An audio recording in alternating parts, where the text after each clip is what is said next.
അപ്പോൾ ഇന്ന് നമ്മൾ ചർച്ച ചെയ്യാൻ പോകുന്ന ടോപ്പിക് എന്ന് പറയുന്നത് ഇൻ്റലിജൻസിനെ പറ്റിയാണ്. ഇൻ്റലിജൻസ് എന്താണെന്ന് പലർക്കും അറിയാം. നമ്മളറിയാം IQ, അവൻ്റെ ഇൻ്റലിജൻറ്റ് കോഷ്യൻസ് ചെക്ക് ചെയ്താൽ തന്നെ, അവൻ്റെ അക്കാഡമിക് ബാക്ക്ഗ്രൗണ്ട് ചെക്ക് ചെയ്താൽ തന്നെ അവൻ ഇൻ്റലിജൻ്റ് ആണോ എന്നറിയാമെന്നുള്ള പല തെറ്റിദ്ധാരണകളും നമ്മുടെ മുൻ തലമുറകൾ വഴി നമുക്ക് കിട്ടിയിട്ടുണ്ടാവും. അതൊരു തെറ്റിദ്ധാരണയുടെ ധാരണയായിട്ട് നമ്മൾ മനസ്സിൽ കിടക്കുന്നതാണ്. അപ്പോൾ നമ്മൾ അക്കാഡമിക് സൈഡ് നോക്കി അവൻ ഇൻ്റലിജൻ്റ് ആണോ എന്ന് ചെക്ക് ചെയ്യാറുണ്ട്. കറക്റ്റാണ്. Intelligent quotients IQ it's very important. ഒരു കുട്ടിയുടെ പഠനത്തിലേക്ക്, അവൻ്റെ അക്കാഡമിക് സൈഡിലേക്ക് അവൻ മുന്നോട്ട് പോകണമെങ്കിൽ IQ മസ്റ്റായിട്ട് വേണം. നമ്മുടെയൊക്കെ ഒരു പ്രത്യേകത, നമ്മൾ IQയിൽ മാത്രമേ ഫോക്കസ് ചെയ്യുന്നുള്ളൂ എന്നുള്ളതാണ്. ഇത്തരം മിസ്ഗൈഡായി പോകുന്ന ഒരുപാട് ആളുകളുടെ ചരിത്രം നമ്മുടെ ഹിസ്റ്ററിയിലുണ്ട്.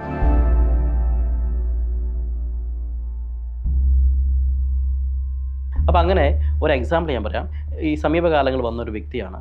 ഇദ്ദേഹം പുറത്തായിരുന്നു, MBBS പഠനമെല്ലാം കഴിഞ്ഞ് നാട്ടിലേക്ക് വന്നു. പിന്നീട് അദ്ദേഹത്തിന് ഒരു ചിന്ത വന്നത്, എനിക്കിനി MBBS വേണ്ട, I am not a doctor, I am not fit for a doctor. പുള്ളിക്ക് അവിടുത്തെ കുറേ സുഹൃത്തുക്കളെല്ലാം പറഞ്ഞു, you can search a business, ഒരു ബിസിനസ് ചെയ്താൽ മതി എന്ന് പറഞ്ഞ് അദ്ദേഹം ബിസിനസ്സിലേക്ക് മൂവ് ചെയ്തു. പഠിച്ച 5-8 വർഷത്തെ MBBS പഠനവും പ്രാക്ടീസും FNG എല്ലാം കഴിഞ്ഞതിന് ശേഷം വീണ്ടും ബിസിനസ്സിലേക്ക് മൂവ് ചെയ്യുമ്പോൾ ആ 8 വർഷത്തോളം അയാളുടെ ലൈഫിൽ നഷ്ടപ്പെട്ടു എന്നുള്ളതാണ്. കാരണം പ്രോപ്പർലി ഗൈഡഡ് അല്ല. മിക്ക പേരൻസും കുട്ടികൾ MBBS അല്ലെങ്കിൽ ഒരു എൻജിനീയറിങ് അങ്ങനെ തുടങ്ങിയ മെയിൻ സ്ട്രീം കോഴ്സുകളിലേക്ക് മാത്രം ഫോഴ്സ് ചെയ്യുന്ന പേരൻസ് ഉണ്ട്.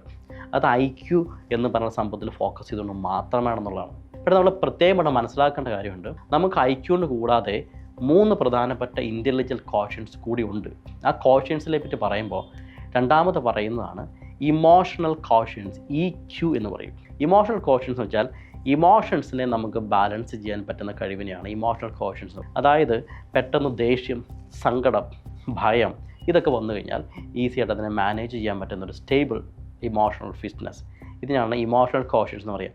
നമ്മുടെ സ്കൂളുകളിലോ വീടുകളിലോ ഒന്നും നമുക്ക് ഇതിനെപ്പറ്റിയുള്ള അവയർനെസ്സോ ആരും പറഞ്ഞു കൊടുക്കുകയില്ല, എങ്ങനെ ഒരു ഇമോഷനെ ബാലൻസ് ചെയ്യണം. അപ്പോൾ ആ ഇമോഷണൽ ബാലൻസ് ചെയ്യുന്ന വ്യക്തികൾ ഒരു പക്ഷേ ലൈഫിലേക്ക് വന്നു കഴിയുമ്പോഴേക്കും അവൻ അല്ലെങ്കിൽ ആ വ്യക്തി പൂർണ്ണമായിട്ട് ലൈഫിൽ ഭയങ്കര സക്സസ്ഫുൾ ആകാൻ സാധ്യതയുണ്ട്. അങ്ങനെ കണ്ടുവരുന്ന ആളുകളുണ്ട്.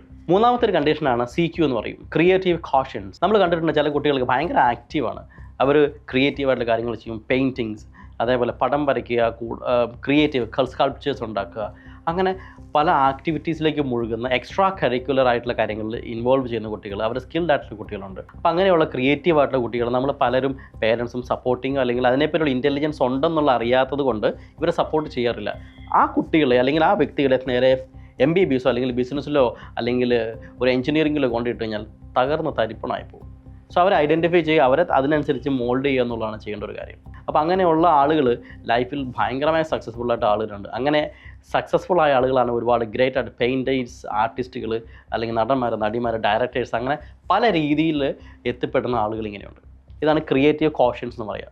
ഏറ്റവും last but the most important one is AQ എന്ന് പറയും, അഫക്റ്റീവ് കോഷ്യൻസ്. പ്രശ്നങ്ങളെ മാനേജ് ചെയ്യാനുള്ള ഒരു കോഷ്യൻസ് ആണ്.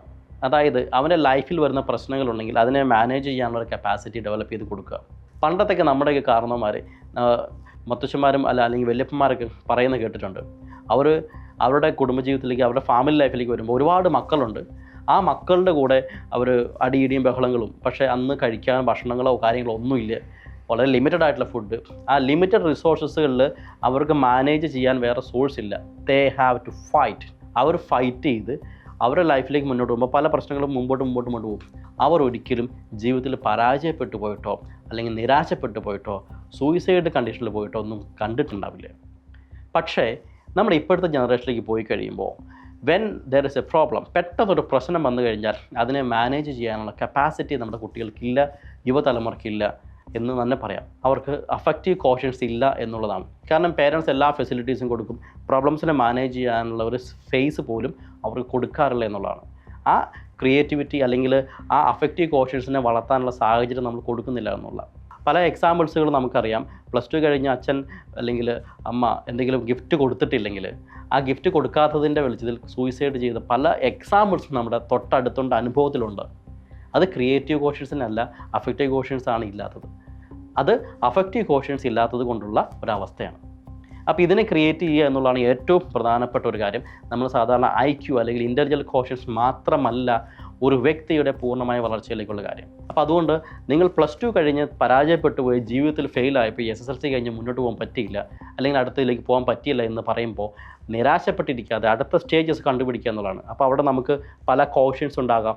അതിനെ ഐഡൻറ്റിഫൈ ചെയ്ത് അതിലേക്ക് മൂവ് ചെയ്ത് കഴിഞ്ഞാൽ നമ്മുടെ പ്രോബ്ലത്തിനെ മാനേജ് ചെയ്യാൻ നമുക്ക് തന്നെ പറ്റുമെന്നുള്ളതാണ്. ഇപ്പോൾ പേരൻസ് ആണെങ്കിലും ടീച്ചേഴ്സ് ആണെങ്കിലും ആസ് എ ഹ്യൂമൻ ബീയിങ് സൊസൈറ്റിയിലുള്ള ഏത് വ്യക്തിയാണെങ്കിലും നമ്മുടെ കുട്ടികളെ അല്ലെങ്കിൽ നമ്മളെ യങ്സ്റ്റേഴ്സിനെ ഫോർമേറ്റ് ചെയ്യേണ്ട കാര്യങ്ങളിൽ ഈ 4 രീതിയിലുള്ള IQ ഡെവലപ്പ് ചെയ്ത് കൊണ്ടുവരിക എന്നുള്ളതാണ്. അതിനുവേണ്ടിയുള്ള എല്ലാ ഫെസിലിറ്റീസും കൊടുത്തു കഴിഞ്ഞാൽ നമ്മുടെ സ്കൂളുകൾക്ക് മാറ്റം വരും, നമ്മുടെ പേരൻസിന് മാറ്റം വരും, കുട്ടികൾക്ക് മാറ്റം വരും, അതേപോലെ തന്നെ നമ്മുടെ അധ്യാപകർക്കും കംപ്ലീറ്റ്ലി ഒരു ട്രാൻസ്ഫോർമേഷനിലേക്ക് കൊണ്ടുവരാൻ പറ്റുകയും ചെയ്യും. അപ്പോൾ let us focus on a good well-being of a younger generation. So this is Ginu James signing off. Thank you.